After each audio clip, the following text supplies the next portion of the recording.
Pembacaan firman Tuhan terambil dari Yesaya 60 ayat 1 dan 2. Kemuliaan Sion yang akan datang. Bangkitlah, menjadi teranglah, sebab terangmu datang, dan kemuliaan Tuhan terbit atasmu, sebab sesungguhnya kegelapan menutupi bumi, dan kekelaman menutupi bangsa-bangsa. Tetapi terang Tuhan terbit atasmu, dan kemuliaannya menjadi nyata atasmu. Amin.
Salam Jemaat yang dikasihi oleh Tuhan. Minggu tanggal 29 November 2020, kita telah memasuki masa Advent yang pertama. Oleh sebab itu, sebelum mendengarkan firman Tuhan, mari kita berdoa. Kami datang kepada Tuhan, kami bersyukur kalau di dalam hidup ini kami mempunyai pengharapan di dalam Yesus Kristus.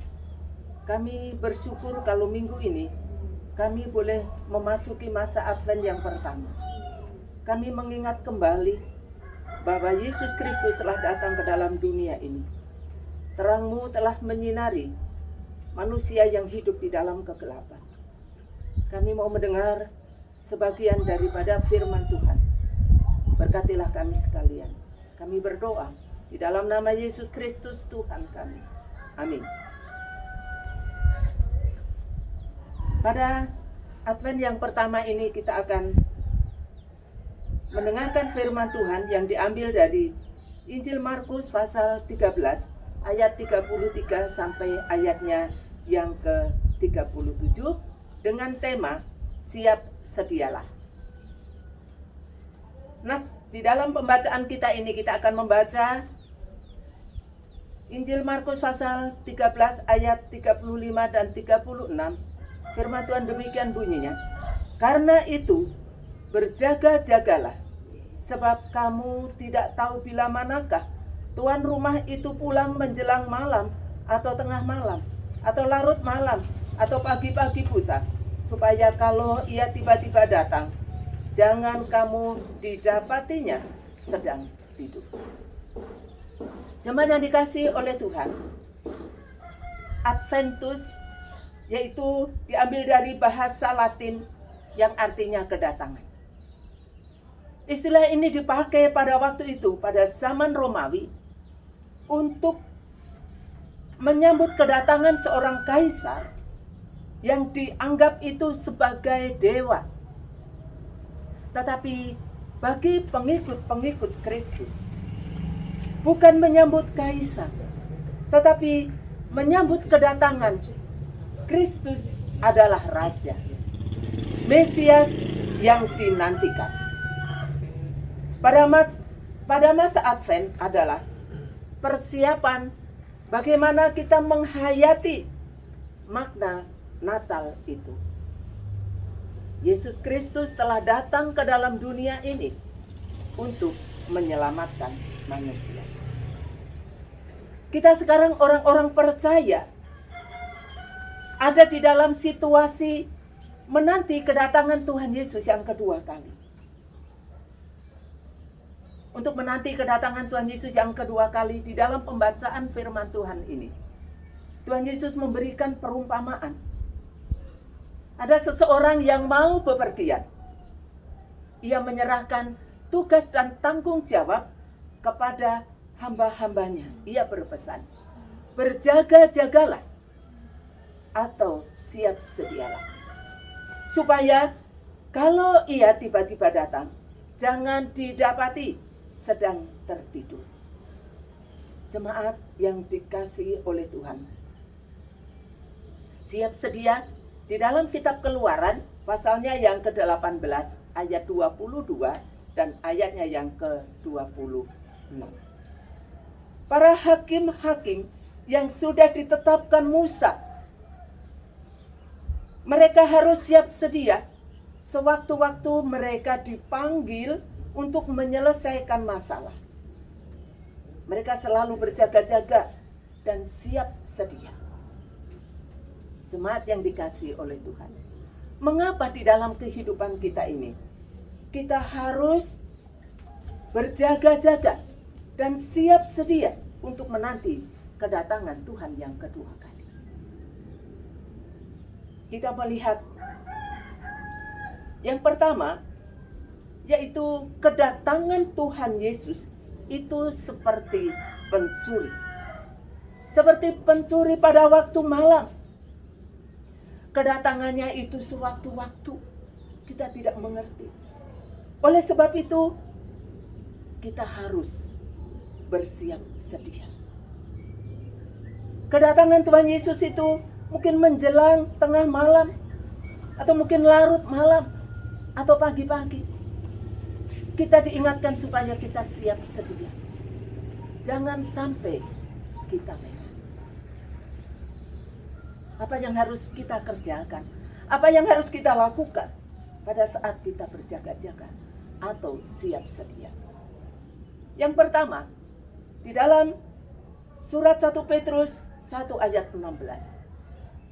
Dikatakan di sana firman Tuhan, kuduslah kamu sebab aku kudus.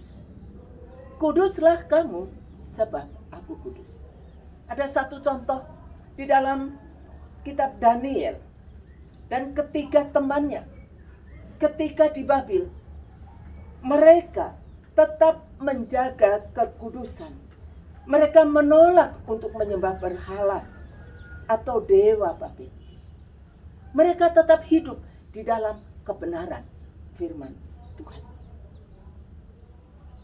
Lalu yang kedua, di dalam Roma pasal 12 ayatnya yang kedua dikatakan, janganlah kamu serupa dengan dunia ini, tetapi berubahlah oleh pembaharuan budimu, sehingga kamu dapat membedakan manakah kehendak Allah, apa yang baik dan yang berkenan kepada Allah.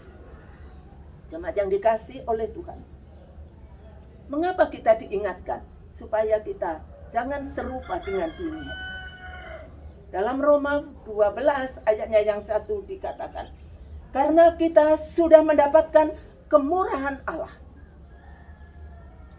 Kemurahan Allah. Yesus Kristus telah datang ke dalam dunia ini menerangi hati manusia. Di dalam Efesus 5 ayat 8 dikatakan, ia telah memindahkan manusia dari kegelapan dosa kepada terangnya yang ajaib. Yang seharusnya kita dihukum, tetapi kita dibebaskan dari hukuman itu. Terpujilah nama Tuhan. Kita yang sudah mendapatkan kemurahan atau anugerah keselamatan itu dari Tuhan. Kemudian yang ketiga, kita harus berjaga-jaga dan berdoa. Pada saat kita berdoa, kita mendapat kekuatan daripada Tuhan. Berjaga dan berdoalah supaya kamu jangan jatuh ke dalam pencobaan. sebuah cerita tentang Rama dan Sinta. Rama berpamit dengan hamba-hambanya. Dia akan pergi untuk mencari kekasihnya, yaitu Sinta. Dan dia berpesan, aku akan kembali. Seorang hamba perempuan, ia menyatakan kesetiaannya, kasihnya kepada tuannya, yaitu Rama. Apa yang dilakukan? Ia selalu berjaga. Setiap hari ia membersihkan jalan yang menuju ke istana. Ia tidak tahu kapan tuannya akan datang. Tetapi ia selalu membersihkan jalan menuju ke istana itu. Meskipun hamba-hamba yang lain itu menganggap itu satu pekerjaan yang sia-sia. Tetapi dengan setia ia melakukan itu semua. Jemaat yang dikasihi oleh Tuhan, di dalam Injil Matius pasal 25 ayat 23, firman Tuhan katakan, maka kata Tuhan itu kepadanya, baik sekali perbuatanmu itu, hai hambaku yang baik dan yang setia. Engkau telah setia memikul tanggung jawab dan perkara yang kecil. Aku akan memberikan kepadamu tanggung jawab dalam perkara yang besar. Masuklah dan turutlah dalam kebahagiaan Tuhan. Mari kita selalu siap sedia dalam kehidupan kita setiap hari. Kita tetap hidup di dalam kekudusan. Jangan serupa dengan dunia ini. Berjaga dan berdoa. Mari kita pergunakan waktu yang masih Tuhan berikan kepada kita. Mari kita setia untuk beribadah. Mari kita setia untuk berdoa. Kita setia untuk melayani Tuhan. Kiranya Tuhan memberkati kita sekalian. Amin. Mari kita berdoa. Puji dan syukur kami naikkan kepada Tuhan. Kalau kami adalah orang-orang yang sudah mendapatkan anugerah Tuhan. Dan kami harus hidup di dalam kekudusan. Tolong kami Tuhan, supaya kami boleh hidup setiap hari, mempertaruhkan seluruh hidup kami kepadamu. Supaya setiap hari melalui kami beribadah, melalui kami berdoa, melalui kami melayani Tuhan, kami selalu siap sedia untuk menanti akan kedatangan Tuhan yang kedua kali. Berkati jemaatmu sekalian, usaha dan pekerjaan. Berikan kesehatan, berikan kekuatan yang dari kami. Terpujilah namamu Bapa. Ini ucapan syukur kami untuk firman Tuhan. Di dalam nama Yesus Kristus kami telah berdoa. Amin.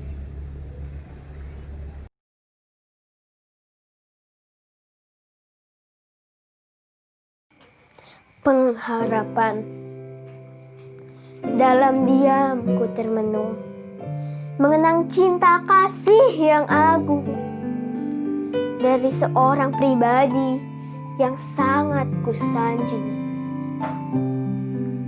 Dia rela melepas keagungannya, dia rela merendah serendah-rendahnya demi manusia yang terjerat dosa tanpa daya.